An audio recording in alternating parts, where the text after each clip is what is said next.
Excella Education Study in USA assured scholarship. Contact 9881 96666. నమస్కారం, welcome to I dream. నేను విజిత. అమ్మతనం అనేది చాలా గొప్పది. అయితే ఆ అమ్మతనాన్ని చాలామంది ఆ అంతటి అదృష్టాన్ని అందుకోలేకపోతుంటారు. వాళ్ళలో వాళ్ళు చాలా బాధపడుతూ ఉంటారు. అయితే మనకి ఇప్పుడు మార్కెట్లో ఆ అమ్మతనాన్ని మనకు అందించడం కోసం చాలామంది ఫర్టిలిటీ డాక్టర్స్ అనేది వాళ్ళ ప్రయత్నం వాళ్ళు చేస్తూ ఉన్నారు. ఆ అమ్మతనాన్ని వాళ్ళకి కలిగిస్తున్నారు. అందులో భాగంగానే ప్రస్తుతం మనతో పాటు ఉన్నారు ఫర్టిలిటీ స్పెషలిస్ట్ గైనకాలజిస్ట్ డాక్టర్ అమూల్య గారు. ఇప్పుడు వారితో మాట్లాడి దానికి సంబంధించిన విశేషాలన్నింటినీ తెలుసుకుందాం. నమస్తే అండి. నమస్తే అండి. ఎలా ఉన్నారండి? బాగున్నానండి, థ్యాంక్ యూ. మీరు ఎలా ఉన్నారు? నేను బాగున్నానండి. అమూల్య గారు, ఇన్ఫర్టిలిటీ అంటుంటారు. అసలు ఇన్ఫర్టిలిటీ అంటే ఏంటండి? ఇన్ఫర్టిలిటీ అంటే ఏంటంటే అండి, పెళ్ళైన ఒక సంవత్సరం రోజుల పాటు భార్యాభర్త సంపూర్ణ వైవాహిక జీవితాన్ని అనుభవిస్తూ ఎటువంటి గర్భనిరోధక పద్ధతుల్ని వాడకుండా ఉన్నప్పటికీ గర్భం దాల్చలేకపోతే దాన్ని సంతానలేమి అంటాం తెలుగులో. ఇంగ్లీష్లో మెడికల్ టర్మ్ ఇన్ఫర్టిలిటీ అంటామండి. సో ఇన్ఫర్టిలిటీకి గల కారణాలు ఆడవారి నుంచి ఉంటాయి, మగవారి నుంచి ఉంటాయి, ఇద్దరిలోనూ ఉంటాయి. అయితే ఇప్పుడు మనకు ఇన్ఫర్టిలిటీ మనము అంటే 1 ఇయర్ పాటు ఎటువంటివి యూజ్ చేయకుండా మనం కంఫర్ట్గానే ఉన్నాము, అయినా రాలేదు అంటే మనం డాక్టర్ని అప్రోచ్ అవ్వాల్సి ఉంటుందండి. అయితే ముందుగానే మనకి ఏమైనా అంటే తెలుస్తుందా అండి? నార్మల్గా రెగ్యులర్గా హ్యాపీగానే ఉంటున్నాం, బాగానే ఉంది, ఏ సమస్య లేదు అనుకున్న వాళ్ళైనా సరే 1 ఇయర్ అయింది అంటే కలవాల్సి ఉంటుందా డాక్టర్ని? 1 ఇయర్ చెప్పినట్టు పైన అనుకున్నట్టు మనము 1 ఇయర్ దాకా కలిసి ఉన్నప్పటికీ అది రావట్లేదు అంటే ప్రెగ్నెన్సీ, అప్పుడు ఖచ్చితంగా రావాల్సి ఉంటుంది. బట్ అందరి విషయాల్లోనూ ఇది వర్తించదు. ఓకే. ఇప్పుడు లేట్ మ్యారేజెస్ అవుతుంటాయి, 35 ఏళ్ళు పైబడి ఉంటుంది ఆడవాళ్ళ వయసు. ఇట్లాంటప్పుడు ఇంకా తర్వాత ఋతుక్రమం అనేది సరిగ్గా రాని టైంలో, నార్మల్గా సాధారణంగా ప్రతి ఆడవారికి 28 రోజులకి మెన్స్ట్రువల్ సైకిల్ అనేది వస్తుంది. సో కొంతమందికి ఏంటంటే కొంచెం షార్ట్ అవుతుంది, కొంచెం లాంగ్ అవుతుంది దాని లెంగ్త్. సో దాన్ని 23 నుంచి 35 డేస్ వరకు మనం నార్మల్గానే కన్సిడర్ చేస్తాము. ఓకే. సో దానికంటే తక్కువ రావడం, లేకపోతే 35 డేస్ కంటే ఎక్కువ రావడం ఇలా ఉంటే దాంట్లో ఖచ్చితంగా ఏదో చిన్న ఇష్యూస్ ఉన్నట్టు సైకిల్స్లో. అట్లాంటి వాళ్ళని ఏంటంటే, ఇవి ఆడవాళ్ళల్లో అండి, అట్లాంటి వాళ్ళని మనము 6 నెలలు చూసి, 6 నెలలు అప్పటికి కూడా గర్భం దాల్చకపోతే అప్పుడు వచ్చి చూపెట్టుకోవచ్చు వాళ్ళు. మగవారిలో ఏంటంటే సెక్స్ మీద ఆసక్తి లేకపోవడం అంటే లాస్ ఆఫ్ లిబిడో, ఇంకోటి శీఘ్రస్ఖలనం అంటాం అనమాట, ప్రిమెచ్యూర్ ఎజాక్యులేషన్ అంటాం మెడికల్ టర్మ్లో. అండ్ తర్వాత అంగస్తంభనంలో ఇబ్బందులు లైక్ ఎజాక్యులేటరీ డిస్ఫంక్షన్స్, ఇవన్నీ ఉన్నప్పుడు ఏంటంటే వాళ్ళ లోపం గుర్తించిన ఎమ్మటే మన దగ్గరికి వస్తే కనుక వాళ్ళ ఫ్యూచర్లో రీప్రొడక్షన్కి కానీ తగిన పరీక్షలు వాళ్ళకి అన్నీ చేసి రీప్రొడక్షన్కి కానీ లేకపోతే వాళ్ళ సంపూర్ణ వైవాహిక జీవితాన్ని అనుభవించడానికి కానీ మనం ఇవ్వాల్సిన అడ్వైజెస్ ఇవ్వచ్చు అనమాట. ఓకే. అయితే ముందు అంటే వన్స్ డాక్టర్ని కన్సల్ట్ అయిన తర్వాత మీరు అంటే వాళ్ళతో మాట్లాడిన తర్వాత ట్రీట్మెంట్ అనేది మీరు ఒక అవగాహనకు వస్తుందా, లేదంటే టెస్ట్లు ఏమైనా సజెస్ట్ చేస్తారండి? సో ఈ మాటలతో ఈ హిస్టరీతో ఏంటంటే సగం కొంచెం ఇన్ఫర్మేషన్ నాకు అప్పటికే అర్థమైపోతుంది. ఆ అర్థమైన దాన్ని మనం కన్ఫర్మ్ చేసుకోవడానికి కొన్ని పరీక్షలు, కొన్ని బ్లడ్ టెస్ట్లు, స్కాన్స్ చేస్తాం. ఓకే. అయితే మీరు ఇందాక అన్నట్టు వాళ్ళతో మాట్లాడి 6 మంత్స్ వరకు చూసిన తర్వాత మిగతా ప్రాసెస్ ఏదైనా ఉన్నా అలాంటివి చేస్తా అన్నారు కదా. అయితే మనకు రావడంతో పాటు వాళ్ళతో మాట్లాడిన తర్వాత మీకు ఆల్మోస్ట్ ఆ మెచ్యూరిటీ అసలు ఏంటి అనేది అర్థమవుతుంది అన్నారు కదా. దాని ప్రకారంగా ఆ 6 మంత్స్ అంటే ప్రాసెస్ ఉంటుందా ట్రీట్మెంట్, లేదంటే అప్పుడు టెస్ట్లు స్టార్ట్ చేస్తారా? వాళ్ళు మన దగ్గరికి రావడంతోనే టెస్ట్లు చేస్తామండి. ఎటువంటి టెస్ట్లు? ఎటువంటి టెస్ట్ అంటే బ్లడ్ టెస్ట్లు. బ్లడ్ టెస్ట్లలో ఆడవాళ్ళకి వచ్చి ఏఎంహెచ్ అనే పరీక్ష ఈ మధ్య చాలా ఫేమస్ అండ్ పాపులర్ అయిపోయింది. దానివల్ల మనకేం తెలుసుకోవచ్చు అంటే ఆడవాళ్ళు పుట్టినప్పుడు ఒక రకమైన సంఖ్యతో అండాలు ఉంటాయన్నమాట ఆల్రెడీ. అవి పెద్ద మనిషి అయిన తర్వాత పడిపోతాయి, తగ్గుతాయి. అంత తగ్గిన తర్వాత వాళ్ళు మెన్స్ట్రుయేషన్ జరుగుతున్నంత కాలం అంటే ప్రతి నెల పీరియడ్ వస్తున్నంత కాలం వాళ్ళ లైఫ్ లాంగ్ ఒక 200 నుంచి 300 గుడ్లు అనేవి రిలీజ్ అవుతూ ఉంటాయి అన్నమాట. ఎన్ని లక్షలు ఉన్నా కూడా మెన్స్ట్రుయేట్ అయ్యేది అన్ని ఎగ్సే. సో అందుకని ఆ ఏఎంహెచ్ అనే టెస్ట్ మనకి ఏం చెప్తుంది అంటే ఎన్ని ఎగ్స్ ఉన్నాయి, రిజర్వ్, ఓవేరియన్ రిజర్వ్ అంటాం అనమాట. వీళ్ళకి ఇంకెంత టైం ఉంది, ఇవేమన్నా పడిపోతున్నాయా, ఓకే. కొంతమందికి కొన్ని జెనెటిక్ డిసార్డర్స్ వల్ల కానీ, లేకపోతే న్యాచురల్లీ వాళ్ళు పెరిగిన ఎన్విరాన్మెంట్ వల్ల కానీ, ఫుడ్ వల్ల కానీ ఈ చేంజెస్ ద్వారా ఈ మధ్య ఎక్కువ చూస్తున్నాము. అవును. అవును. ఈ ఏఎంహెచ్ అనేది వయసుకు చిన్న వాళ్ళలో కూడా తగ్గిపోతుంది. So okay. అందుకని ఏఎంహెచ్ అనే పరీక్ష చేపిస్తాం అనమాట మ్యాండేటరీగా. ఓకే. ఇంకొకటి ఋతుక్రమంలో ఇబ్బందులు అనేవి మనం ఇందాక మాట్లాడుకున్నాము. అవును. సో వాటిల్లో ప్రొలాక్టిన్ హార్మోను, థైరాయిడ్ హార్మోను, ఇవి రెండు కొంచెము ఈ రెగ్యులారిటీని మిస్ చేస్తాయి. ఓకే. అండ్ తర్వాత ఇలా ఉన్నప్పుడు ఈ థైరాయిడ్ ఇంకా ప్రొలాక్టిన్ ఉన్నప్పుడు వాళ్ళు కన్సీవ్ అయినా అంటే ప్రెగ్నెంట్ అయినా కూడా మిస్క్యారేజెస్ అవ్వడం, సరిగ్గా ప్రొలాంగ్ కాకపోవడం ప్రెగ్నెన్సీ, ఇలాంటి ఇబ్బందులు ఉంటాయి. షుగర్స్ కూడా చెక్ చేస్తాం అనమాట. ఓకే. ఇవాళ రేపు లైఫ్ స్టైల్ మోడిఫికేషన్స్ అనేది ఎవరు చేసుకోవట్లేదు, లైఫ్ స్టైల్ మీద ఎక్కువ ధ్యాస పెట్టలేదు. అందుకని కొంచెం బొద్దుగా వస్తున్నారు పేషెంట్స్ మా దగ్గరికి. సో వచ్చినప్పుడు షుగర్స్ కూడా చెక్ చేసుకుని అన్నీ బాగున్నాయా బేసిక్ ఇలా చూస్తాం. మగవారిలో వచ్చి రక్త పరీక్షలు మళ్ళీ same, sugar test, prolactin test, thyroid test. ఇందాక అనుకున్నాం కదా, లాస్ ఆఫ్ లిబిడో అంటే సెక్స్ మీద ఆసక్తి కలగకపోవడం. ఈ హార్మోన్స్లో ఇబ్బందులు ఉన్నప్పుడు ఏంటంటే ఆ రకమైన సిమ్టమ్స్ మగవారిలో ఉండొచ్చు. అందుకని ఫస్ట్ అవి రూల్ అవుట్ చేసుకుంటాం. ఇంకా ఇంకోటి సెమెన్ అనాలిసిస్ అంటాం, the very important male infertility test. ఇది వీర్యం పరీక్ష అంటాం మనం దాని తెలుగులో. ఓకే. సో ఇచ్చినప్పుడు అది బేసిక్, వాళ్ళ fertility potential, male fertility potential చెప్పేది మనకు ఆ టెస్ట్ చెప్తుంది. So semen analysis, sugar test, thyroid, prolactin అనేది మగవారికి. ఆడవారికి వచ్చి AMH, thyroid, prolactin, sugar test. ఇవి బేసిక్గా కన్సిడర్ చేస్తాము. అండ్ తర్వాత స్కానింగ్.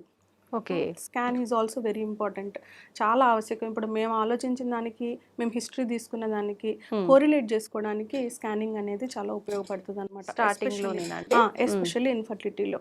సో ఫస్ట్ వాళ్ళు వచ్చినప్పుడే ట్రాన్స్వెజనల్ స్కాన్ చేస్తాము. కొన్నిసార్లు ఏంటంటే వెజైనిస్మస్ అంటాం అనమాట, అసలు ప్రోబ్ పెట్టనివ్వరు. వాళ్ళకి భయం చేతనో దేని చేతనో దాన్ని వజైనిస్మస్ అంటాం మనం. అట్లా ఉన్నప్పుడు ఏంటంటే అబ్డామిన్ మీద నుంచి చూసుకుంటాం, పొట్ట మీద నుంచి చూసుకుంటాం. ఆప్షన్ ఉంటుంది, డెఫినెట్లీ ఉంటుంది. సో ఈ వెజైనల్ స్కాన్ ఎందుకు చేస్తారు మేడం అంటే ప్రాక్సిమిటీ, దగ్గరగా ఉంటుంది కదా, మనం కింద ప్రోబ్ పెట్టినప్పుడు మనకు గర్భసంచి అవన్నీ నీట్గా కనిపిస్తాయి. ఓకే. స్కానింగ్ లో ఏమేం చూస్తాం, ఫస్ట్ గర్భసంచి ఎట్లా ఉంది. అయితే మేడం ఇప్పుడు మీరు అన్నారు అంటే అలా ఇష్టపడని వాళ్ళకి స్టమక్ పైన పెట్టి అంటే రిజల్ట్ ఈక్వల్ గానే ఉంటుందా, ఏమైనా డిఫరెన్స్ వస్తుందా? Most of the times equal గానే ఉంటుంది. ఇంకేమన్నా మరీ పెద్ద పెద్ద కణితలు ఇట్లాంటివి ఏమన్నా ఉంటే వాటి ఎక్స్టెన్షన్ కింద చూడడం కూడా కష్టమే. అప్పుడు ఇంకా పై టెస్ట్లు లైక్ ఎంఆర్ఐ స్కానింగ్ ఇట్లా రాసుకుంటే దాంట్లో క్లియర్ గా మనకి ఇంకా తెలుస్తుంది. ఓకే. సో అల్ట్రాసౌండ్ లో మనం ఏం చూస్తామంటే ఫస్ట్ టైం వాళ్ళు వచ్చినప్పుడు గర్భసంచి ఎట్లా ఉంది, ఈ ట్రాన్స్వెజనల్ అల్ట్రాసౌండ్ లో ఏమేమి చూస్తాం, గర్భసంచిని చూస్తాం, గర్భసంచిలో లేయర్స్ ఎలా ఉన్నాయో చూస్తాం, అంటుపొర బాగా ఏర్పడిందా లేదా చూస్తాం, వాళ్ళ ఋతుక్రమంలో ఏ రోజులో ఉన్నారో ఆ రోజుకి కోరిలేట్ అవుతుందా లేదా అంటుపొర అనేది చూసుకుంటాం, గుడ్డు ఎదుగుదల ఉందా లేదా అనేది చూసుకుంటాం. సో ఓవరీస్ ఎట్లా ఉన్నాయి, ఓవరీస్ అంటే అండాశయాలు ఎట్లా ఉన్నాయి. యూజువల్గా ఓవరీ ఇలా ఉండవు, గర్భసంచి ఇట్లా ఉంటే ఓవరీస్ రెండు ఇటు పక్కకి వేలాడుతూ ఉంటాయి అనమాట. ఇక్కడ ట్యూబ్స్ కూడా ఉంటాయి. సో ఇవన్నీ విడివిడిగా ఉంటే లూజ్గా ఫ్రీగా ఉంటాయి.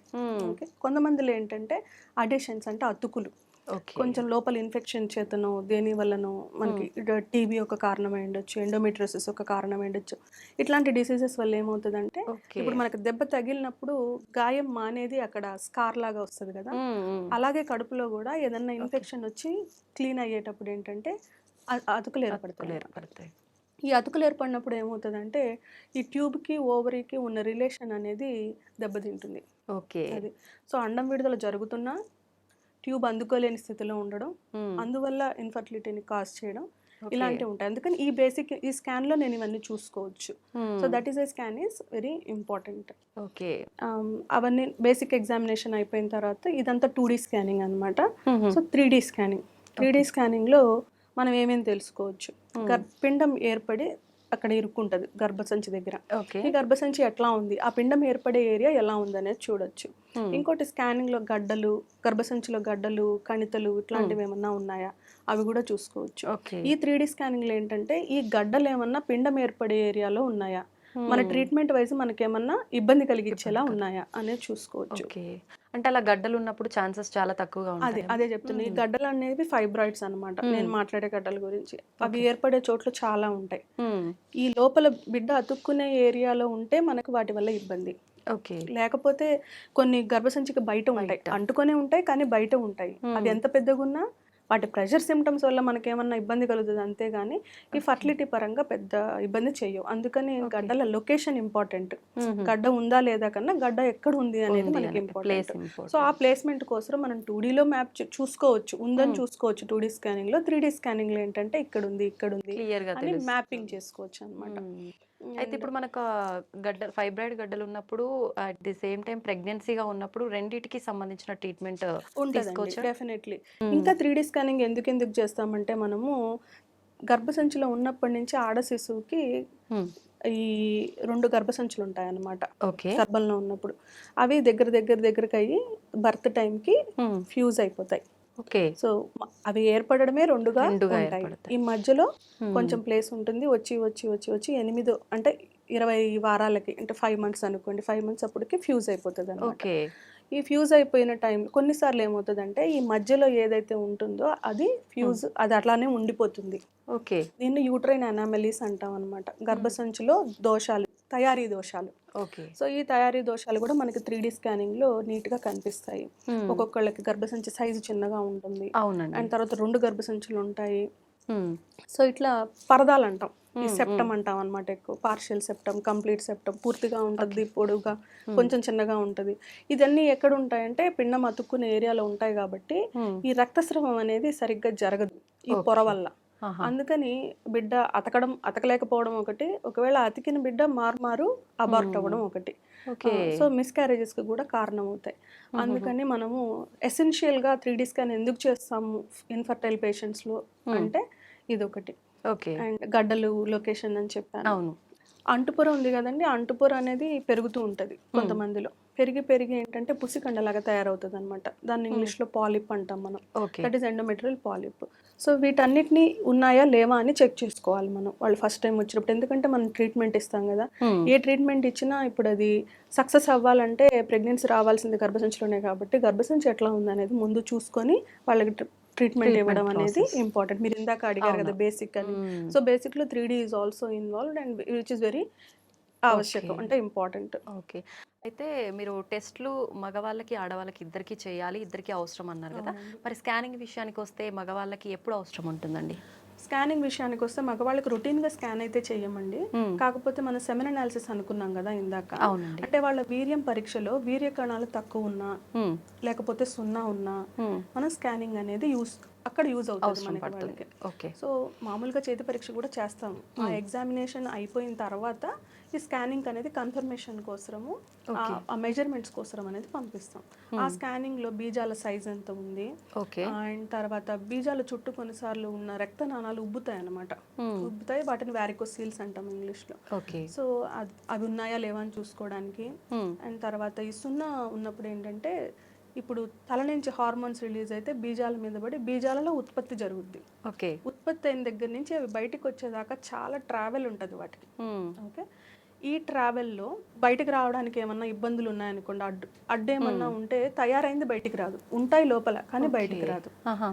అప్పుడు ట్రస్ స్కానింగ్ అనేది చేస్తాం, ట్రాన్స్ రెక్టల్ అల్ట్రాసౌండ్. అది చేస్తే మనకి ఏమన్నా అడ్డులు ఉన్నాయా, అందువల్ల బయటికి రావట్లేదా కణాలు అనేవి తెలుసుకోవచ్చు.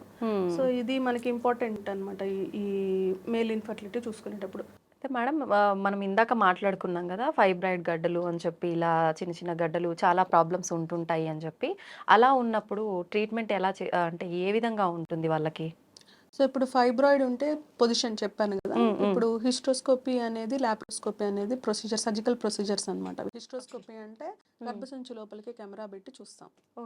లాప్రోస్కోపీ అంటే పొట్ట లోపలికి కెమెరా పెట్టి చూసుకుంటాం అనమాట. కెమెరా పెట్టి చూసుకొని ఆపరేట్ చేయాల్సిన చిన్న చిన్న మినిమలీ ఇన్వేజివ్ సర్జరీస్ అంటాం వీటిని. సో వీటి ద్వారా లోపలికి వెళ్ళి ఒకవేళ గర్భసంచి లోపల గడ్డం ఉన్న ఆ పుసికండలను పాలిప్ అన్నాను కదా, వాటిని మనం రిసెక్ట్ చేసేయచ్చు. ఈ కెమెరాతో పాటు మనకి ఇన్స్ట్రుమెంట్ కూడా వెళ్తుంది అనమాట లోపలికి. దాంట్లో పట్టే ఇన్స్ట్రుమెంట్, ఇంత సన్న ఇన్స్ట్రుమెంట్స్ ఉంటాయి. సో వాటిని పంపించి లోపలికి వీటిని క్లియర్ చేసుకోవచ్చు. అండ్ లాప్రోస్కోపీ చేసినప్పుడు కూడా చుట్టుపక్కల ట్యూబ్ హెల్త్ ఎట్లా ఉంది, అసలు మామూలుగా రిలేషన్ ఎట్లా ఉంది, ఇవన్నీ కూడా చూడొచ్చు. చూసి వాటిలో ఏమన్నా ఇబ్బందులు ఉంటే మనం అప్పుడే వాటిని సెట్ చేసుకోవచ్చు. అయితే చిన్నదైనా పెద్దదైనా సర్జరీ అనగానే బట్ టెన్షన్ ఎక్కువగా ఉంటుంది, యాహ్! యాహ్! భయపడుతూ యాహ్! ఉంటారు. దీని అవును. గురించి ఎక్కువ టెన్షన్ తీసుకోవాల్సిన అవసరం ఉందంటారా? ఇవన్నీ డే కేర్ ప్రొసీజర్స్ అండి. హ్మ్. మామూలుగా కొంచెం పెద్ద గడ్డలు ఇట్లా ఉంటే తప్ప అడ్ హ్మ్. మా ఈ డయాగ్నోస్టిక్ లాప్రోస్కోపీ అని చేస్తాము. హిస్ట్రోస్కోపీ ఇప్పుడు నేను చెప్పినవి చేసినవి కానీ హ్మ్. చిన్న చిన్న ప్రొసీజర్స్ అవి. అంటే అగైన్ వాటి సైజుని బట్టి 2 సిట్టింగ్స్ అవసరమా? 1 సిట్టింగ్‌లోనే అయిపోతుందా? హ్మ్. టైం బట్టేలా ఉందా సర్జరీ అనేది. అందుకని మనకి స్కాన్ ఇంపార్టెంట్ అనమాట. So, okay. స్కాన్‌లో చూసుకొని ఎలా ఉంది లొకేషన్, మనకి ఎంత ఇబ్బంది అవ్వచ్చు అనేది ఒక అవగాహన మనకి ముందే వస్తుంది. హ్మ్. హ్మ్. బట్ మాక్సిమం అన్నీ కూడా డే కేర్ ప్రొసీజర్స్‌గానే ఉంటాయి. పొద్దునొస్తే వాళ్ళని సాయంత్రం ఇంటికి పంపించేసి. పంపించేస్తాం సర్జరీ తర్వాత. ఓకే. అందుకనే భయపడాల్సిన అవసరం పెద్దేం ఉండదు. ఉండదు. ఎందుకంటే ఎప్పుడు కూడా పేషెంట్స్‌కి డీటెయిల్డ్‌గా ఎక్స్‌ప్లెయిన్ చేయడం అనేది వెరీ అవును. ఇంపార్టెంట్. అవును. That's what we do. Hmm. ఇలా ఉందండి, ఇలా చేస్తేనే తగ్గుతుంది. హ్మ్. ఇలా ప్రొసీజర్ అసలు ఏమేం చేస్తాము అనేది ఇప్పుడు నేను మీకు ఎలా అయితే చెప్తున్నానో, so that's how I usually explain. Okay. Explain చేసిన తర్వాత వాళ్ళకి కొంచెం టెన్షన్ అనేది తగ్గుతది. హ్మ్. తర్వాత ఇట్ విల్ బి ఫైన్. ఇంకా ఓకే. అయితే ఆల్రెడీ ప్రెగ్నెన్సీ ఉన్న వాళ్ళలో గూడా మనకు గడ్డలుండే అవకాశం ఉంది ఉంటుంది. కదా మేడం? అప్పుడు ఉంటుంది. గూడా అంటే సేమ్ ప్రాసెస్ ఉంటుందా ఈ ఆపరేషన్ అనేది? ఆల్రెడీ గర్భం ఏర్పడిన తర్వాత మనము ఏమి దాని జోలికి వెళ్ళమనమాట ఇంకా. ఓకే. కాకపోతే ఆ గర్భము రావడం ఇంపార్టెంట్ కాదు. అది కొనసాగడం ఇంపార్టెంట్. అవును. అది. Right madam. సో, ఆ కొనసాగే క్రమంలో ఈ గడ్డలు గాని లోపలికుంటే కొంచెం ఇబ్బంది చేసి మిస్‌క్యారేజ్ అయితే అవ్వచ్చు. ఓకే. కాకపోతే చెప్పా కదా! గడ్డల లొకేషన్ వేరే దగ్గర ఉన్నప్పుడు వాళ్ళు న్యాచురల్‌గా కూడా ప్రెగ్నెన్సీస్ తోటొస్తారు. హ్మ్. సో, గడ్డలు per se is not a huge problem. There location, ఆ! అవి ఎక్కడెక్కడ ఉన్నాయి గర్భసంచిలో అనేది మనకి ముఖ్యం అన్నమాట. ఓకే. అయితే మీరు ఇందాక అన్నట్టుగా ఇన్‌ఫర్టిలిటీ గురించి వచ్చిన వాళ్ళలో మీరు అంటే వాళ్ళతో మాట్లాడి 6 మంత్స్ వాళ్ళు ఓకే. ఫైన్ అనుకుంటే కొంత టైం తీసుకొని మోటివేట్ చేసి ట్రీట్మెంట్ ఇచ్చి మేము అది సాల్వ్ అయ్యేలా చూస్తా అన్నారు గదా! హ్మ్. అంటే ఏ రకంగా ఉంటుంది మేడం ఆ ప్రాసెస్ అంతా? సో, ఇప్పుడు మనం బేసిక్ ఇన్వెస్టిగేషన్స్ అయితే చెప్పాను గదండీ! అవును. ఏమేం అవును. చేయించాం అంటే 3 స్కానింగ్ గూడా చూస్తాము. హ్మ్. సో, వీటిల్లో కణాల సంఖ్య అంతా నార్మల్‌గానే ఉంది. హ్మ్. అండ్ తనకి ఫీమేల్‌కి గూడా టెస్టింగ్స్‌లో పెద్ద ఇష్యూస్ అయితే ఏం లేవు. హ్మ్. బట్ స్టిల్ మీరు చూస్తామంటే ఒక 2, 3 నెలలు చూడండి. హ్మ్. అది వాళ్ళు అడిగేదాన్ని బట్టి. ఫర్టిలిటీ ఎమర్జెన్సీ కాదు కాబట్టి హ్మ్. పేషెంట్ టైలర్డ్ హ్మ్. ట్రీట్మెంట్ అనేది ఉంటుంది. కొన్ని ఓకే. సిట్యుయేషన్స్‌లో ఏంటంటే ఇప్పుడు జీరో కౌంట్ ఉంది. మగవారిలో ఆ! జీరో కౌంట్ ఉంది. అది ఇంకా అన్ని టెస్టులు చేశాము. హ్మ్. ఏది చేసినా అది ఇంకా మెరుగుపడేలాగా లేదు. ఓకే. అట్లాంటప్పుడు ఏంటంటే డైరెక్ట్‌గా మీరు ఐవీఎఫ్‌కెళ్ళండి అని హ్మ్. సజెస్ట్ చేయడానికి వస్తదనమాట. ఓకే. ఐవీఎఫ్‌కెళ్ళండి. కొంతమంది ఐయుఐ చేయించుకుంటారు. So, it all depends on patient profile. ఒక ఓకే. ఒక సంవత్సరం ఆగి వచ్చే తర్వాత మనం చేసిన పరీక్షల్లో హ్మ్. మనకొచ్చిన రిజల్ట్‌ని బట్టి వాళ్ళ ట్రీట్మెంట్ ఉంటది. ఉంటది. ఓకే. అట్లా. అయితే ఏజ్‌ని బట్టి గూడా మనము దీన్ని తీసుకోవచ్చంటారా మేడం ఈ ప్రాసెస్? డెఫినెట్‌లీ చెప్పా కదా! మనం హ్మ్. ఇందాక అనుకున్నప్పుడు 35 ఇయర్స్ ఉంటే గాని ఫీమేల్‌కి హ్మ్. 6 మంత్స్ దాకా చూసి 6 మంత్స్ తర్వాత రావచ్చు ట్రీట్మెంట్‌కి. ఓకే. ఎందుకు అన్నీ బాగున్నాయనుకోండి we will give simple ovulation induction అంటాం అనమాట. హ్మ్. లేకపోతే ఇంట్లోనే వాడుకోవడానికి అవును. ప్రోటోకాల్ ఇచ్చి పంపిస్తాము. హ్మ్. But whenever it is required advanced treatments అవసరమైనప్పుడు హ్మ్. చెప్పేస్తూ ఉంటాము. ఓకే. అది. ఇంకా కంపల్సరీ ఆ! అంటే తప్పదు అన్నప్పుడు విల్ గివ్ దెమ్ ఆప్షన్స్. హ్మ్. ఎప్పుడైనా ఆప్షన్స్ ఇవ్వాలి కదా! మీరు ఇదే చేయించుకోవాలి అంటే దే విల్ ఆల్సో ఫీల్ అవును. Little okay. ఇంత పెద్ద ప్రాబ్లమ్ ఉందా మనకి అని ఆ! స్ట్రెస్ వల్ల ఇంకొంచెం ఎక్కువ అవుతుంటాయి. అవును. ఆహ్, ఐ థింక్ అలా అలా ఫ్రేమ్ చేస్తాం ప్రోటోకాల్స్‌ని. అది ఓకే. Treatment patient oriented. హ్మ్. అది. నాట్ ఐవీఎఫ్ క్లినిక్‌లోకి రాగానే ప్రతి ఒక్కళ్ళు ఐవీఎఫ్ చేయించుకోవాల్సిన అవసరం ఉండదు. హ్మ్. అలానే ఐయుఐ చేయించుకోవాల్సిన అవసరం కూడా ఉండదు. So, okay. It all depends on what problem. ఏ హ్మ్. ప్రాబ్లమ్ ఆ కపుల్‌లో ఉందో హ్మ్. దాన్ని బట్టి ట్రీట్మెంట్ ఉంటది. ఓకే.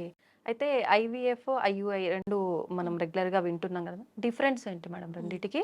ఐయుఐ అంటే ఏంటంటే అండి కణాలు, వీర్య కణాలు ఉన్నాయి కదా! వాటిని కడిగి హ్మ్. వాటిని కొంచెం కదలికలు ఇంకా ఫాస్ట్‌గా అయ్యేటట్టు చేసి ఓకే. ప్రిపరేషన్ అంటాం అనమాట దీన్ని. Semen okay. ప్రిపరేషన్ చేసి హ్మ్. ఆ ప్రిపేర్ అయిన దీన్ని గర్భసంచిలో డైరెక్ట్‌గా స్కాన్ ద్వారా చూసుకుంటూ హ్మ్. చేస్తామనమాట. వాటిని వదిలేస్తాం కణాలని ఓకే. లోపల.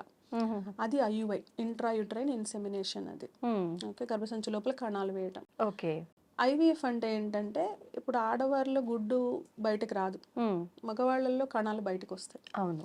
ఆడవాళ్ళలో గుడ్డు బయటికి తీయాలంటే మనం కొన్ని ఇంజెక్షన్లు ఇచ్చి వాటి ఎదుగుదల ఎలా ఉందో చూసుకుంటూ మంచిగా ఎదిగిన టైంకి ట్రిగర్ ఇంజెక్షన్ అంటాం అనమాట. ఆ ట్రిగర్ అంటే ఎదుగుదల, వాటిలో కొంచెం మెచ్యురేషన్ రావడానికి ఇచ్చి ఓకే. ఆ గుడ్లని సర్జికలీ ప్రాసెస్, సర్జరీ, ఇది చిన్న సర్జరీ, ఎగ్ కలెక్షన్ అంటాం అనమాట. ఓకే. ఆ కలెక్షన్ అనేది చేసి ఒక్కొక్క గుడ్డుని తీసి ఆ ఒక్క గుడ్డులోకి వచ్చిన కణాన్ని ఇంజెక్ట్ చేస్తాం.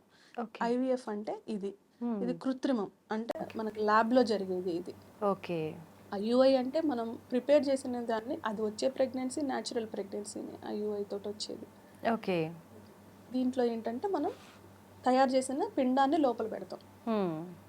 ఐయుఐ ఏంటంటే ఆల్రెడీ కణాలు వేస్తాము, అవి కలయిక జరిగితే పిండంగా మారుతుంది, లేకపోతే కాదు. ఓకే. అంటే ఈ ప్రాసెస్ అయిన తర్వాత ఎన్ని డేస్కి మంత్స్కి ప్రెగ్నెన్సీ వచ్చే అవకాశం ఉంటుంది మేడం?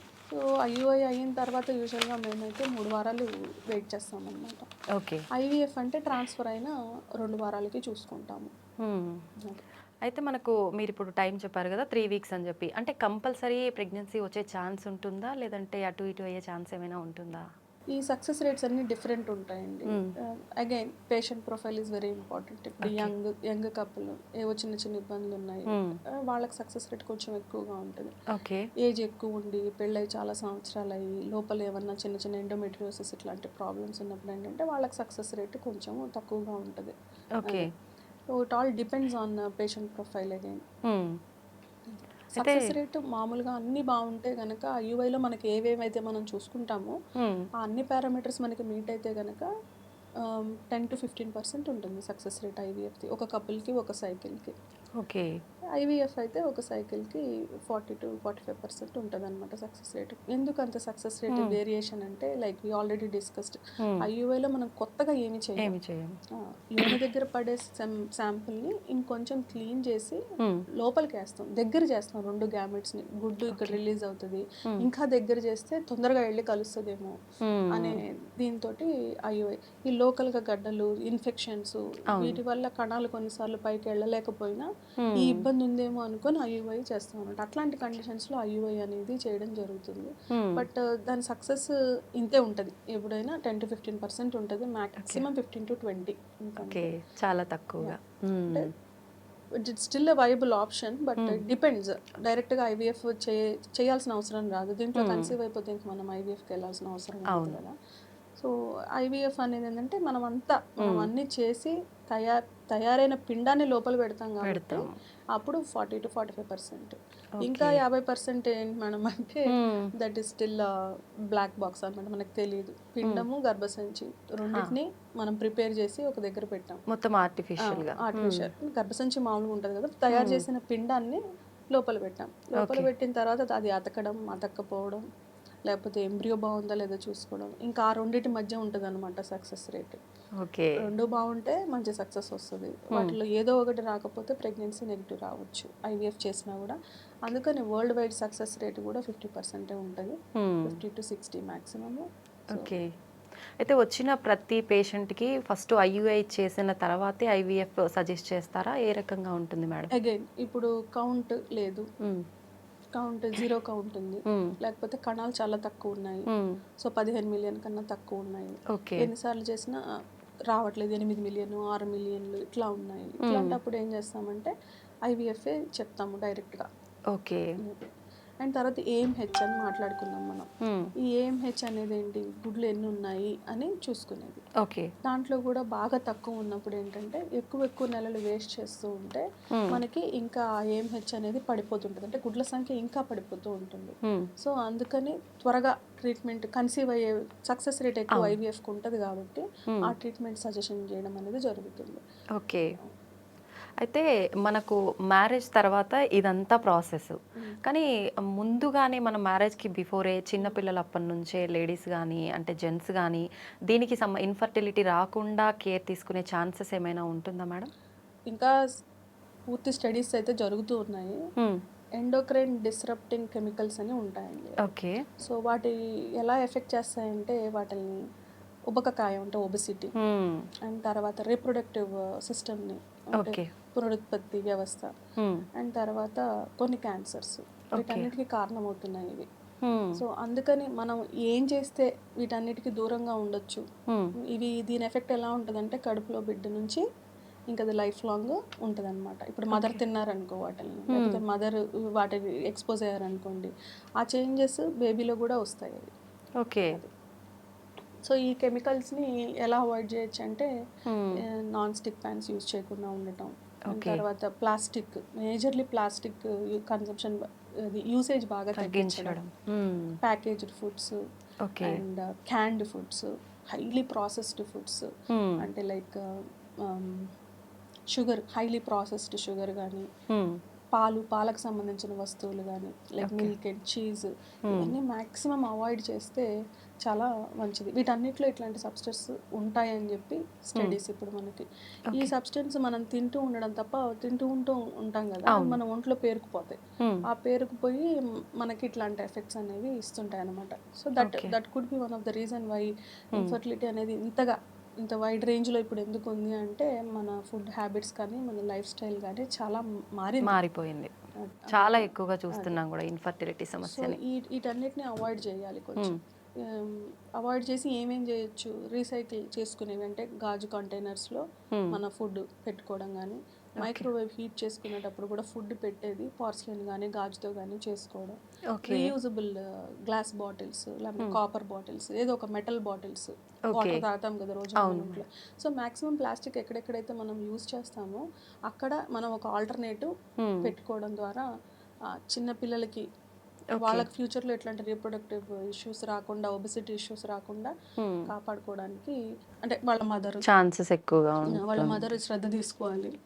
ప్రెగ్నెంట్ కపుల్ అయితే ట్రై చేసేటప్పుడు ఇలాంటి శ్రద్ధలు తీసుకోవాలి. ఆల్రెడీ ప్రెగ్నెన్సీలో ఉన్న వాళ్ళు కూడా ఇవన్నీ అవాయిడ్ చేసి ఈ రకంగా ఉంటే కొంచెం కమింగ్ ఫ్యూచర్లో మనకి ఇంత ప్రాబ్లము రాకుండా ఉంటుంది. ఓకే. అయితే సేమ్ అంటే మన చిన్న పిల్లలప్పటి నుంచి ఏ ఫుడ్ ఇవే హ్యాబిట్స్ అయితే ఉన్నాయో, మనము కొత్తగా పెళ్ళయింది అంటే మనం కిడ్స్ కోసం ప్లాన్ చేసుకుంటున్నాం అనే వాళ్ళకి కూడా మీరు ఇదే సలహా ఇస్తారా మేడం? ఫుడ్ వైజ్ కానీ ఫుడ్ వైజ్ ఫర్టిలిటీ ఫుడ్స్ ఉంటాయండి. ఫర్టిలిటీ ఫుడ్స్లో వైటమిన్స్ ఏమేమి ఎక్కువ అవసరం అంటే ఫర్టిలిటీకి vitamin E, vitamin C, lycopene అనేది ఒకటి, క్యారటినాయిడ్స్ అనేది ఒకటి, ఫోలిక్ యాసిడ్ ఒకటి, యాంటీ ఆక్సిడెంట్స్, అండ్ ఇవన్నీ చాలా ఇంపార్టెంట్ అనమాట ఫర్టిలిటీలో. It boosts sperm, egg quality వీటన్నిటి మీద ఉంటుంది. ఇవి మనకి ఫుడ్స్ ఏం ఫుడ్స్ మేడం అని మీరు అడిగితే, రోజు మన మార్కెట్లో దొరికేవి like tomatoes, carrot, egg, sunflower seeds, lime juice, any lime, ఒక లైమ్ జ్యూస్ కానీ లేకపోతే సంత్రపండు కానీ ఇట్లాంటివి. సో ఇవన్నీ మీకు ఈజీగా డార్క్ చాక్లెట్ అంటే పోయి కొనుక్కొని తినాల్సిన అవసరం లేదు. కొనుక్కొని ఇష్టంగా ఉన్న వాళ్ళు తినచ్చు, but it is not a compulsion. ఈ చెప్పిన అన్ని ఐటమ్స్లో అట్లీస్ట్ ఒక 4 to 5 ఐటమ్స్ అన్న డైలీ ఫుడ్లో ఇన్కార్పొరేట్ చేసుకోమని గట్టిగా సజెస్ట్ చేస్తాను. ఫర్టిలిటీ ఫుడ్స్ మెడికేషన్ ఎంత ఇంపార్టెంటో ఇది కూడా అంతే ఇంపార్టెంట్ అనమాట. అమూల్య గారు, కొంతమంది మనకు జనరల్గా ఇళ్లలో పెద్దవాళ్ళు చెప్తూ ఉంటారు, అమ్మాయి కానీ అబ్బాయి కానీ ఉన్నారు అంటే వాళ్ళు ఇప్పుడే నాకు పెళ్ళి వద్దు అంటే, అరే నీ ఏజ్ పెరిగిపోతుంది, నువ్వు పెళ్లి చేసుకున్న ఫ్యూచర్లో పిల్లలు అవ్వరు నీకు, తొందరగా పెళ్లి చేసుకోవాలని. నిజంగా ఇది నిజమే అంటారా? ఎక్కువగా మనం లేట్గా వివాహం చేసుకుంటే పిల్లలు అయ్యే ఛాన్సెస్ తక్కువగా ఉంటాయంటారా? నిజమేనండి, అది మాత్రం నిజమే. కానీ అందరికి అలా ఉండాల్సిన అవసరం లేదు కానీ, బట్ మేజర్గా ఈ ప్రాబ్లం అనేది ఉంటుంది. ఓకే. సో అట్లాంటప్పుడు మనం ఏం చేయొచ్చు అంటే, ఇప్పుడు చాలా మంది వస్తున్నారు మా దగ్గరికి, సోషల్ ఫ్రీజింగ్ అంటాం అనమాట. దేనికి వస్తారంటే వాళ్ళు ఇప్పుడు పెళ్లి చేసుకుని ఉంటారు, వాళ్ళకి ఇప్పుడే చిల్డ్రన్ వద్దండి, మేము కొంచెం పోస్ట్ పోన్ చేసుకోవాలనుకుంటున్నాము, but we're already aged, 32 years ఉన్నాయి నాకు, రాను నా ఎగ్ కౌంట్ తగ్గిపోతుంది, నా ఎగ్ క్వాలిటీ కూడా తగ్గిపోతుంది, సో ఏదన్నా సజెషన్ చేయండి మాకు అని వస్తారనమాట. సో దట్ ఈస్ వెన్ అప్పుడు మేము ఇచ్చే సలహా ఏముంటుందంటే, సోషల్ ఫ్రీజింగ్ అంటే మీ ఎగ్స్ని ఫ్రీజ్ చేసుకోండి, పెళ్ళి కాని వాళ్ళైతే మీ యూసైడ్స్ని ఫ్రీజ్ చేసుకోండి అని చెప్తామన్నమాట. సేమ్ ఇందాక చెప్పాను కదా, వాళ్ళకి ఇంజెక్షన్స్ ఇస్తాము, ఇంజెక్షన్స్ ఇచ్చి eggs anaesthesia, under anaesthesia eggs retrieve చేసి ఆ ఎగ్స్ని ఫ్రీజింగ్లో పెడతాం అనమాట. సో బేసికలీ ఇట్స్ ఊసైట్, అర్థం కావడానికి భాషలో ఎగ్స్ అని చెప్తూ ఉంటాం మనం. సో వాటిని ఫ్రీజ్ చేసుకున్న తర్వాత అవి ఇంకెన్ని సంవత్సరాలైనా ఉంటాయి. వాళ్ళు ఎప్పుడైనా పెళ్లి చేసుకున్న తర్వాత if they are conceiving naturally that is fine. ఒకవేళ అలా కుదరని పరిస్థితుల్లో. క్రమంలో ఏంటంటే ఊసైడ్స్ ఆల్రెడీ ఫ్రీజింగ్ ఉన్నాయి కాబట్టి ఈ ఫ్రీజింగ్ మనకి ఎలా పనికొస్తుంది మేడం అంటే కనుక వయసుని మనం ఆపుతున్నాం. ఓకే. అది వాళ్ళు ఏ వయసులో ఉన్నప్పుడు మనం గుడ్డుని తీసామో ఆ గుడ్డు క్వాలిటీ ఆ వయసుకు తగ్గట్టుగానే ఉంటుంది. ఓకే. అంతేగాని ఇప్పుడు వాళ్ళ 35 ఇయర్స్ అయితే 35 ఇయర్ ఓల్డ్ ఉండదు. వాళ్ళ 30 అప్పుడు ఎలా ఉంటుందో ఎగ్ అలానే ఉంటుంది. So that is the boon and advantage, high advantage. ఇలా చాలా మంది వస్తుంటారు పిల్లలు ఇప్పుడే వద్దనుకున్న వాళ్ళు. అండ్ తర్వాత career wise women are everywhere growing exponentially. అవునండి. Career wise. సో ఈ కెరియర్ స్టార్ట్ చేసుకుంటే రెండు బ్యాలెన్స్ చేయడం కష్టం కదండి. సో వాళ్ళ కెరియర్లో కొంచెం సెట్ అయిన తర్వాత ఫ్యామిలీ గురించి ఆలోచించుకోవడానికి ఇది ఒక మంచి అవకాశం అనమాట వాళ్ళకి. They don't have to worry or they don't have to compromise on their career goals. అదొకటి. That is what is social freezing. And ఇంకొకసారి క్యాన్సర్స్ వస్తాయి కదండి. ఈ క్యాన్సర్స్ ఉన్నప్పుడు కూడా ఏంటంటే కీమోటాక్టిక్ డ్రగ్స్ ఇస్తారనమాట. ఓకే. అంటే క్యాన్సర్కి సంబంధించిన మందులు ఇచ్చినప్పుడు ఏంటంటే చిన్న పిల్లల దగ్గర నుంచి పెద్దవాళ్ళ దాకా ఈ మందులు ఇచ్చినప్పుడు ఏమవుతుందంటే ఈ కణాలు, ఈ అండకణం కానీ లేకపోతే వీర్యకణం కానీ చాలా వెరీ సెన్సిటివ్ కణాలు అనమాట అవి. ఈ పవర్ డ్రగ్స్కి అవి పూర్తిగా ఎండిపోయినట్టు అయిపోతాయి. ఓకే. సో అప్పుడు వాళ్ళకి ఇప్పుడు బాగానే ఉంటుంది. పెళ్లి చేసుకున్న తర్వాత when they want to have their own children అప్పుడు ఏమీ ఉండదు అనమాట. స్టెరైల్ అయిపోతారు వాళ్ళు. సో అలాంటి టైంలో ఏంటంటే ఇలాంటిది డయాగ్నోజ్ అయినప్పుడు క్యాన్సర్ స్పెషలిస్ట్ దగ్గరికి వెళ్తారు కదా. అదే క్యాన్సర్ స్పెషలిస్ట్ కూడా ఈ మధ్య చెప్తున్నారు ఫర్టిలిటీ స్పెషలిస్ట్ని కలవండి ఫస్ట్ అని చెప్పి. ఓకే. సో చిన్నపిల్లలైనా కానీ ఆడవాళ్ళు మగవాళ్ళైనా కానీ ఎవరైనా రావచ్చు, వచ్చి మా దగ్గర కన్సల్ట్ అయితే ఈ రకంగా మనం ఫ్రీజ్ చేసుకోవచ్చు వాటిని. ట్రీట్మెంట్ స్టార్ట్ చేసే ముందే వాళ్ళకి ఇంజెక్షన్స్ ఇచ్చి ఊసైడ్స్ తీసుకోవచ్చు. పెళ్ళైన వాళ్ళైతే ఊసైడ్ తీసుకొని స్పర్మ్ కలిపి ఎంబ్రియో ఫ్రీజ్ చేసుకోవచ్చు. ఓకే. ఎంబ్రియో ఫ్రీజ్ చేసుకోవచ్చు. ఇప్పుడు చిన్న పిల్లలకైతే టిష్యూ ఫ్రీజింగ్ చేసుకోవచ్చు. ఈ అండాశయం టిష్యూ, ఈ స్పర్మ్ ఏమంటుందని టెస్టికల్ టిష్యూ, టెస్టికులర్ టిష్యూ, వీటన్నిటిని ఫ్రీజ్ చేసుకోవచ్చు. సో వాళ్ళకి ఫ్యూచర్లో they don't have to face the problem. Okay. అంటే చిల్డ్రన్ లేకుండా వాళ్ళు ఆల్రెడీ స్టెరైల్ అయిపోయి ఉంటారు కాబట్టి. So that is more important. ఇప్పుడు క్యాన్సర్ ముందు కీమోథెరపీ తీసుకునేటప్పుడు కానీ డెఫినెట్గా ఫర్టిలిటీ స్పెషలిస్ట్ని ట్రీట్మెంట్కి బిఫోరే. ఎందుకంటే ట్రీట్మెంట్ ఇచ్చిన తర్వాత ఇంకా దాని ఉపయోగం ఉండదు. సో ట్రీట్మెంట్ తీసుకునే ముందే ఇట్స్ మల్టీ డిసిప్లినరీ టీమ్ లాగా ఇప్పుడు వాళ్ళు మేము కలిసి పనిచేసి, ఇప్పుడు క్యాన్సర్ స్పెషలిస్ట్ మేము కలిసి పనిచేసి దీన్ని వాళ్ళకి ఫ్యూచర్ బాగుండేటట్టు చూసుకోవాలి. ఓకే. అయితే మనకు న్యాచురల్గా బేబీ పుట్టడానికి ఆ బేబీలో ఉండే క్వాలిటీస్ అవన్నీ మనం ఇలా అండము ఇవి కలెక్ట్ చేసి పెట్టిన అలా పుట్టిన బేబీకి డిఫరెన్స్ ఏమైనా ఉంటుందా అండి? ఏముండదు. ఓకే. అంటే మనకు న్యాచురల్ వేలో అయిన లాగానే ఉంటుంది. న్యాచురల్గా కన్సీవ్ అవ్వరు అంతేగాని అదే అండం అదే కణం కదా కలిసేది. సో దట్ ఈస్ ఏముండదు. అమూల్య గారు, చాలా మంది లేడీస్ లో ఈ మధ్య చూసుకుంటే పీసీఓడి ప్రాబ్లం ఎక్కువగా ఉంటుంది. వాళ్ళలో కొంచెం అంటే తల్లి అయ్యే అవకాశం చాలా తక్కువగా ఉంటుంది. అందుకని చెప్పి వాళ్ళు ఐవీఎఫ్ సైడ్ కానీ ఐయుఐ సైడ్ కానీ వెళ్ళే అవకాశం ఉంటుందంటారా? డెఫినెట్గా ఉంటుందండి. పీసీఓడి ఉన్న వాళ్ళందరికీ పిల్లలు కలగరనేది కాదు. పీసీఓడి ఉంటే మాకు పిల్లలు కలగరని అనుకోకూడదు. కానీ చాలా మంది అదే భ్రమలో నోషన్లో ఉంటారు. కానీ అలా ఆలోచించాల్సిన అవసరం లేదు. కొన్నిసార్లు ఏంటంటే వాళ్ళంతటా వాళ్ళే ప్రెగ్నెన్సీ అయ్యి వస్తూ ఉంటారు. ట్రీట్మెంట్కి రెస్పాన్స్ కూడా బాగానే ఉంటుంది. ఈ ఐయుఐ డెఫినెట్గా చేసుకోవచ్చు. ఐయుఐయే అవసరం లేదు, ఓవ్యులేషన్ ఇండక్షన్ చేసుకోవచ్చు. వేరే కారణాల చేత ఐయుఐ చేయాల్సిన అవసరం వస్తే ఐయుఐ కూడా చేసుకోవచ్చు. Okay. So PCOD it's not ఉంటే ఒక పిల్లలు కలగరని కాదు. కొన్నిసార్లు ఏంటంటే చాలా థిక్ పీసీఓ, చాలా బ్యాడ్ పీసీఓ కేసెస్ ఉంటాయన్నమాట. అలాంటప్పుడు వాళ్ళకి మేము ఇంజెక్షన్స్ ఇచ్చిన, టాబ్లెట్స్ ఇచ్చిన రెస్పాన్స్ ఉండదు. ఓకే. ఇప్పుడు మేము మామూలుగా ఇంజెక్షన్స్ ఐయుఐకి కానీ ఓవ్యులేషన్ ఇండక్షన్కి కానీ లేకపోతే ఇంట్లో వాడుకోమని ఇచ్చే మందులకు కానీ దేనికి అవన్నీ ఇచ్చేది అండం ఎదుగుదల జరగడానికి. ఓకే. పీసీఓడి వాళ్ళల్లో నెలలు ఋతుక్రమం సరిగ్గా రాదు. 2 నెలలకి 3 నెలలకి అలా వస్తుంది కొంతమందికి 45 రోజులకి అలా వస్తుంది. సో ఆ విడుదల జరుగుతుంది కానీ ఎప్పుడు విడుదల జరుగుతుంది అనేది తెలియదు వాళ్ళకి. ఇంకొకటి 2-3 నెలలు రాని వాళ్ళకి ఏంటంటే అసలు అండం విడుదలే జరగటం లేదు. ఓకే. అండం విడుదల జరగటానికి మేము ఇంజెక్షన్స్ మందులు ఇస్తాం అనమాట. ఇచ్చిన తర్వాత లో డోస్ ఇంజెక్షన్స్ 2 ఇంజెక్షన్స్ ఇస్తాము మామూలు బేసిక్ ట్రీట్మెంట్కి అయితే. ఓవ్యులేషన్ ఇండక్షన్కి కానీ ఐయుఐకి కానీ మందులతో చూద్దాం మేడం అంటారు చాలా మంది. అట్లాగే మందులతో చూద్దాం అన్నప్పుడు ఓవ్యులేషన్ ఇండక్షన్ అంటాం. ఓవరీని ఇండ్యూస్ చేసి గుడ్డుని తెప్పించడం ఓవ్యులేషన్ ఇండక్షన్ అంటే. ఓకే. అండ్ తర్వాత ఐయుఐ, ఇప్పుడు మేల్ ఫ్యాక్టర్ ఉంది, అదే కపుల్లో కొంచెం మేల్ ఫ్యాక్టర్ ఉంది, ఓకే. లేదా చాలాసార్లు ఓవ్యులేషన్ ఇండక్షన్ చేసిన తర్వాత కూడా కన్సీవ్ అవ్వలేదు, అప్పుడు ఐయుఐ చేస్తాము. ఓకే. ఈ ఇంజెక్షన్స్ ఏవైతే ఇస్తామో కొంతమందికి, చాలా మందికి రెస్పాన్స్ ఉంటుంది. కొన్నిసార్లు సివియర్ పీసీ ఉన్నప్పుడు ఏంటంటే రెస్పాన్స్ ఉండదు అసలు, గుడ్డు ఎన్ని ఇంజెక్షన్స్ ఇచ్చినా పెరగదు. ఓకే. అట్లాంటి అప్పుడు వాళ్ళకు కొన్ని జెనెటిక్ టెస్టింగ్ అనేది చేసి, పిసిఓడి ప్యానెల్ అని ఉంటుంది, ఆ జెనెటిక్ టెస్టింగ్ చేసి దాంట్లో ఏ ఇంజెక్షన్ పెడితే వాళ్ళకి బెటర్ రెస్పాన్స్ ఉంటుంది, లేకపోతే ఎందువల్ల ఇది రెస్పాన్స్ రావటం లేదు అనే ఇన్ఫర్మేషన్ మనం కొంచెం తెలుసుకొని ఆ రకమైన ఇంజెక్షన్స్ ట్రై చేయడం, లేదా ఇంకా డైరెక్ట్గా ఐవీఎఫ్ అనేది చూసుకోవడం. ఐవీఎఫ్లో ఏం చేస్తామంటే మనము అదే ఇంజెక్షన్ ఇస్తాం, కాకపోతే డోస్ చాలా పెంచి ఎక్కువ రోజులు ఇస్తాం. ఓకే. ఒక 10-12 రోజుల పాటు ఇంజెక్షన్లు హై డోస్ డైలీ ఉంటాయి ఇస్తాం, కాబట్టి అప్పుడు అవి పెరిగే అవకాశం ఉంటుంది. ఓకే. డోస్ పెంచుతాం కాబట్టి. సో అందుకని వాళ్ళకి కొంతమందికి ఐవీఎఫ్ అవసరం పడుతుంది, కొంతమందికి నార్మల్గానే కన్సీవ్ అవుతుంటారు. ఓకే. అయితే మామూలుగా మెడిసిన్ ఏదైనా తీసుకున్నప్పుడు మనకు సైడ్ ఎఫెక్ట్స్ ఉంటాయంటారు. ఇప్పుడు మీరు ఆ ఇంజెక్షన్స్ హెవీ డోస్ అన్నారు కదా, దానివల్ల మళ్ళీ మనకు బాడీకి ఏదైనా సైడ్ ఎఫెక్ట్స్ వచ్చే ఛాన్స్ ఉంటుందా? ఈ ఇంజెక్షన్ అండి మనం ఇచ్చేది 24 గంటలు మాత్రమే ఉంటుంది బాడీలో. ఓకే. దాని తర్వాత వీన్ ఆఫ్ అయిపోతుంది దాని ఎఫెక్ట్. దానివల్ల అయితే ఎటువంటి లాంగ్ టర్మ్ ఎఫెక్ట్స్ అయితే ఏముండవు. Temporary side effects like nausea, vomiting, కొంచెం తిప్పినట్టు ఉండడం, వాంతులు అవ్వడం, హెడేక్ రావడం, ఇవన్నీ ఒక 10-15% చూస్తాం మేము. చాలా మందిని ఇంజెక్షన్స్ ఇస్తుంటాం కదా రెగ్యులర్గా, చాలా తక్కువ మంది కంప్లైంట్ చేస్తారు ఇవి మేము చెప్పినవి కూడా. కాకపోతే మేము ఇచ్చే ముందే ఇవి ఎక్స్పెక్ట్ చేయొచ్చు అని వాళ్ళకి చెప్తాం కాబట్టి they will be aware. Okay.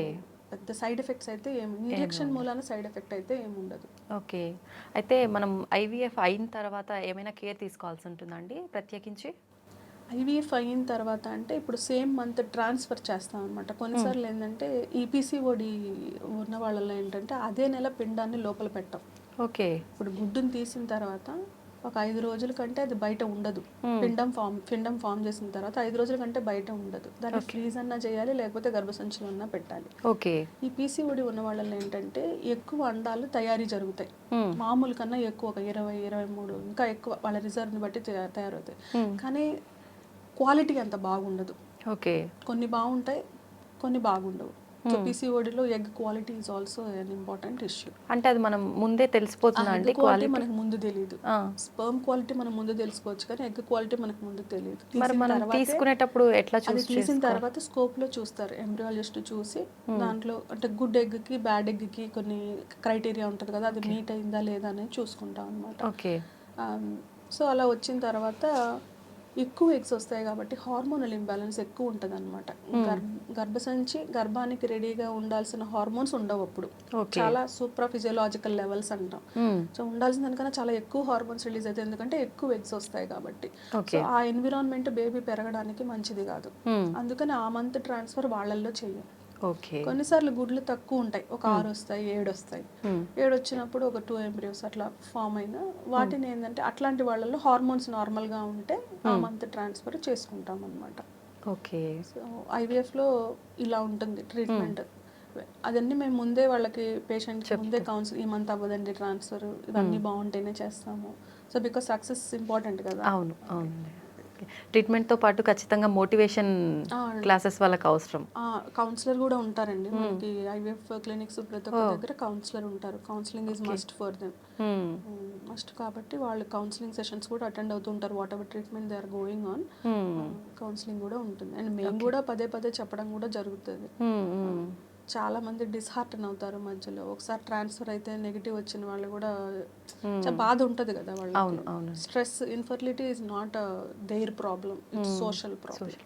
అది ఒప్పుకోరు, అందరూ అడిగే వాళ్ళే అవుతారు అప్పుడు, ఇంకా అవ్వలేదా అని వాళ్ళ మీద ఇంకా యాడెడ్ స్ట్రెస్ ఉంటుంది. కాబట్టి డాక్టర్లుగా మేము చాలా టైమే స్పెండ్ చేస్తాం పేషెంట్ తోటి, చూసి పంపించడం కాకుండా కొంచెం మాట్లాడడం, ఈ సమస్య గురించి ఎక్కువ వివరించడం, ఏం కాదని రియాష్యూర్ చేయడం, ఇవన్నీ చేస్తే వాళ్ళు they will also feel bit better. ఆ స్ట్రెస్ లెవెల్ కూడా కొంచెం తగ్గి ట్రీట్మెంట్ సక్సెస్ కూడా బెటర్గా ఉంటుంది.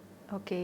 అయితే మనకు మీరు ఇందాక అన్నట్టుగా ఐయుఐ కన్నా ఐవీఎఫ్కి సక్సెస్ రేట్ ఎక్కువగా ఉంది, బట్ 50-60% ఉంది అనుకున్నాం కదా. ఇంకా 40-45 ఉంటుందండి. ఓకే. వరల్డ్ వైడ్ వచ్చి 50-60% అంటే మిగతా అన్ని సెంటర్స్లో కలుపుకొని. అయితే ఒక్క పర్సన్కి అంటే ఎవ్రీ టైం వచ్చే ఛాన్సెస్ ఉండదు ఐవీఎఫ్ చేసినా కూడా అన్నారు. అలా ఎన్నిసార్లు అయినా ట్రై చేయొచ్చా అండి? చేయొచ్చు, ప్రాబ్లం ఏముండదు. ప్రాబ్లం ఏముండదు, చేయొచ్చు. ఓకే. చేయొచ్చు, కానీ ఏ కారణం చేత మళ్ళీ మళ్ళీ చేయాల్సి వస్తుంది అనేది మనం అసెస్ చేసుకోవాలి. ఓకే. ఓకే. సో అసెస్ చేసుకొని నెక్స్ట్ సైకిల్కి మనం కావాల్సిన మార్పులు, ప్రీవియస్ సైకిల్లో ఏమేం జరిగింది, మనం నెక్స్ట్ సైకిల్లో ఇంకేమన్నా మార్చడానికి ఉంటుందా, కొత్తగా చేయడానికి ఉంటుందా, ఈ అవుట్కమ్ని పెంచడానికి వాళ్ళకి అనేది డిస్కస్ చేయాలి. కపుల్తో డిస్కస్ చేసి ఏమన్నా జెనెటిక్ టెస్టింగ్ అవసరమైతే జెనెటిక్ టెస్టింగ్ చేయించుకొని, ఇంజెక్షన్స్ వేరే మార్చుకొని, ప్రోటోకాల్ చేంజ్ చేసుకొని, ఇవన్నీ చూసుకొని నెక్స్ట్ టైం డెఫినెట్గా ట్రై చేయొచ్చు. ఓకే. అయితే ఎక్కువగా అంటే ఇలా జరగటానికి రీజన్ ఎక్కువగా ఏమై ఉంటుందండి? మీ దగ్గరికి జనరల్గా వస్తుంటారు కదా, ఇట్లా అంటే ఛాన్సెస్ తక్కువగా ఉండడానికి, ఫెయిల్ అవ్వడానికి, సక్సెస్ కాకుండా? అదేనండి చెప్పా కదా ఇందాక, లాస్ట్కి ఎలా అవుతుందంటే గర్భసంచి పిండం తయారు చేసేసాం పిండాన్ని, వాళ్ళిద్దరి మధ్య ఉంటుంది. సో పిండం అన్నా బాగుండకుండా ఉండాలి, గర్భసంచి అన్నా బాగుండకుండా ఉండాలి. ఓకే. ఓకే.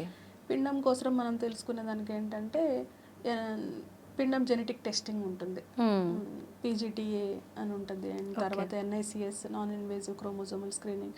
ఇవన్నీ పిండంని మనం ఫ్రీజ్ చేస్తాం కదా ఫామ్ అయిన తర్వాత, చేసే ముందు ఒకవేళ తీసుకోదలుచుకుంటే దాని నుంచి చిన్న నీరు తీసుకొని టెస్టింగ్కి పంపించవచ్చు. టెస్టింగ్కి పంపించి అందరికీ ఒక సెట్ ఆఫ్ క్రోమోజోమ్స్ ఉంటాయి.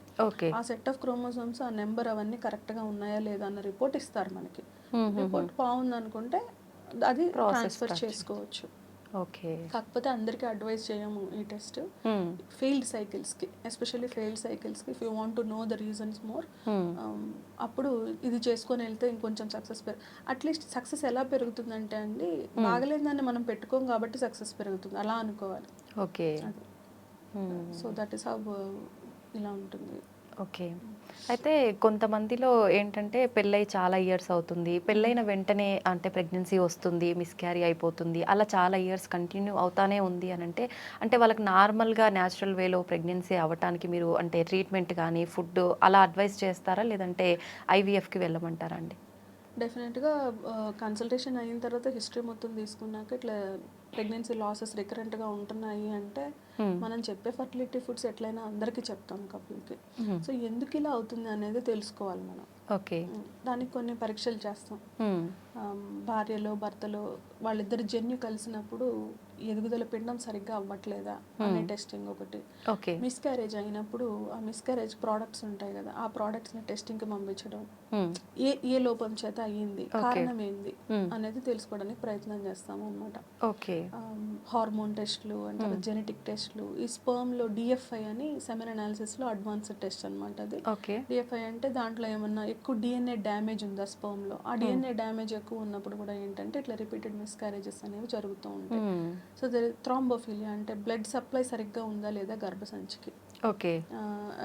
ఆ సప్లై, ఈ థ్రాంబోఫిలియా అనేది పాజిటివ్ ఉంటే దాంట్లో చాలా టెస్టులు ఉంటాయి, దాంట్లో ఏ ఒక్కటి పాజిటివ్ వచ్చినా కూడా రక్తంలో గడ్డగట్టుకునే గుణం ఎక్కువ ఉండటం. రక్తస్రావం ఫ్రీగా అవ్వాలి కదా, ఇట్లా గడ్డగట్టుకుంటూ ఉంటే అవ్వదు కాబట్టి ఏర్పడిన పిండానికి రక్తం సరిగ్గా అందాల్సిన విధంగా అందదు కాబట్టి మిస్క్యారేజ్ అయ్యిందా, ఇలా ఒక్కొక్కటి కారణాలు చూసుకుంటూ వస్తాం. ఇందాక చెప్పినట్టు AMH, వయస్సు మెయిన్ ఇంపార్టెంట్. AMH కూడా చాలా తక్కువ ఉంది అనుకోండి, అట్లాంటప్పుడు కూడా గుడ్ క్వాలిటీ అనేది తక్కువ ఉండొచ్చు. సో ఇలా మనం స్టెప్ వైజ్ ఇన్వెస్టిగేషన్స్ అన్ని చేసుకుంటూ చూస్తామన్నమాట. ఫస్ట్ ఇన్వెస్టిగేట్ చేస్తాం కపుల్ని, ఎందుకంటే మళ్ళీ కూడా ప్రెగ్నెన్సీ వచ్చి మళ్ళీ కూడా మనం అలాంటి ఇబ్బందులు ఉండకూడదు. అండ్ టెస్ట్లు, మెడిసిన్స్ అన్నీ పక్కన పెడితే TLC అనమాట, టెండర్ లవ్ కేర్. ఆ కపుల్కి ఎస్పెషల్లీ ఆ 3 చాలా ఇంపార్టెంట్. మామూలుగా ఇలా అవుతుంది అంటేనే మన ఫీలింగ్ మనకు ఆ బాధ ఉండగా పక్కన వాళ్ళ నుంచి వచ్చే ఆ మాటలు అవి ఎక్కువ ఇబ్బంది పెడతాయి. అందుకని భార్యాభర్త ఒకళ్ళకొకళ్ళు సపోర్ట్గా ఉండాలి. ఇన్వెస్టిగేషన్ కూడా ఎప్పుడు భార్యాభర్త రావాలి మా దగ్గర కలిసేటప్పుడు, కన్సల్టేషన్ తీసుకునేటప్పుడు ఇద్దరు రావాలి. ఎందుకంటే సమస్యలు ఎవరిలో ఉంటాయి, మీకు చెప్పి తనకి ఉంటాయి, ఇద్దరికి కలిపి ఉంటాయి. సో ఇంకెవరిని ఇన్వాల్వ్ చేయకుండా వాళ్ళకి వాళ్ళు ధైర్యం చెప్పుకుంటూ, అండ్ ఈ జర్నీకి కొంతమందికి చాలా లాంగ్ జర్నీ ఉంటుంది. ఆ లాంగ్ జర్నీ ఉన్నప్పుడు ఏంటంటే కొన్నిసార్లు నిరాశ చెందుతారు, ఇంకా ఏం చేస్తాము మాకు వద్దు అని వదిలేస్తారు. సో అట్లా కాకుండా పాజిటివ్ ఎఫర్మేషన్స్ అనమాట. ఏం లేదు, బాగా జరుగుతుంది, ఏం పర్లేదు, నా బాడీ పర్ఫెక్ట్ కేపబుల్, నేను ప్రెగ్నెంట్ అవుతాను అని మనకి మనం చెప్పుకుంటూ ఉండాలన్నమాట. పర్లేదు, నేను అన్ని తీసుకోగలను, ఇవన్నీ నేను నా ఫ్యూచర్ బేబీ కోసమే కదా అని వాళ్ళకి వాళ్ళు చెప్పుకుంటూ ఉన్నారంటే మెంటల్ హెల్త్కి చాలా బాగుంటుంది. అండ్ మెన్కి పెద్ద ఎక్కువ ఉండవు కాబట్టి, but they also undergo a lot. కనిపించేది ఆడవాళ్ళది కనిపించిన మనసులో మగవాళ్ళకి కూడా చాలా బాధగా ఉంటుంది కదా, when they can't father a child. So వాళ్ళు కూడా చెప్పుకుంటూ ఉండాలి ఇట్లాంటి positive informations. And through out this fertility journey ఇద్దరు ఒకరికొకరు తోడుగా ఉండాలి. మోస్ట్ ఆఫ్ ద టైమ్స్ మేము ఏం చూస్తామంటే ఒకరికొకరు ఎగనెస్ట్ అయిపోతుంటారు అనమాట. నీ వల్లే ఈ నీ వల్లే బ్లేమ్ చాలా చూస్తుంటాం. ఎక్కువ లేడీస్ పైన పడుతుంటది. డెఫినెట్గా ఎక్కువ లేడీస్ మీద పడుతుంటుంది, బలహీన వర్గం కదా, అందుకని లేడీస్ మీద పడుతుంటుంది. బట్ దట్ ఈస్ వాట్, వాళ్ళు వచ్చినప్పుడు మళ్ళీ మళ్ళీ మేము చెప్తూనే ఉంటాం, లోపాలు ఎత్తుక్కోకండి, కపుల్ గా డీల్ చేయండి అనేది. దట్స్ వేర్ కౌన్సిలింగ్ ప్రాబ్లం ఇద్దరిది అనుకోవాలి. నిజంగా అలా అనుకుంటే చాలా బాగుంటుంది. అలా అనుకుంటే బాగుంటుంది. ఒకవేళ అది అంత సక్సెస్ కాకపోయినా feel they will at least have each other, ఒకరికొకరు చెప్పుకోగలుగుతారు. అవును, ఎట్లయినా అంటే ఒకరి సపోర్ట్ లేకుండా ఒక్కరే ఇదంతా చేస్తున్నారు అంటే ఎఫెక్ట్ ఎక్కువగా ఉంటుంది సక్సెస్ అవ్వకపోతే. స్ట్రెస్ చాలా ఉంటుంది అనమాట ఫర్టిలిటీ కపుల్ కి. బికాస్ చెప్పా కదా, it is a social issue. ఏదన్నా చిన్నదైతే లోపల కనిపించకుండా ఉంటది, మనం బాధపడతాం సరిపోతుంది. కానీ ఇదేంటే ప్రతి ఒక్కళ్ళు అడుగుతుంటారు కాబట్టి వాళ్ళకి కూడా చాలా స్ట్రెస్ ఉంటుంది. అందుకని ఒకళ్ళకొకళ్ళు సపోర్ట్ అనేది చాలా ఇంపార్టెంట్. ఓకే, అయితే చాలామంది అంటే ఇంత అవగాహన లేకుండా కొంతమంది దీని గురించి డీటెయిలింగ్గా తెలియక చాలామంది ఉంటుంటారండి. అలాంటి వాళ్ళు అంటే డాక్టర్ దగ్గరికి వెళ్ళినప్పుడు ట్రీట్మెంట్ ద్వారా ఇంకా ఉపయోగం లేదు, ఇలా వెళ్ళండి అని చెప్పినప్పుడు టెన్షన్ తీసుకుంటుంటారు. అసలు ఏంటి, ఎలా, ఎంత ఖర్చు అవుతుందో, అంటే చేస్తే బాగుంటుందా, మాకేమైనా ఎఫెక్ట్, ఇలాంటి టెన్షన్స్ ఉంటాయి. అలాంటి వాళ్ళకి సింపుల్గా మీరు ఏం చెప్తారు?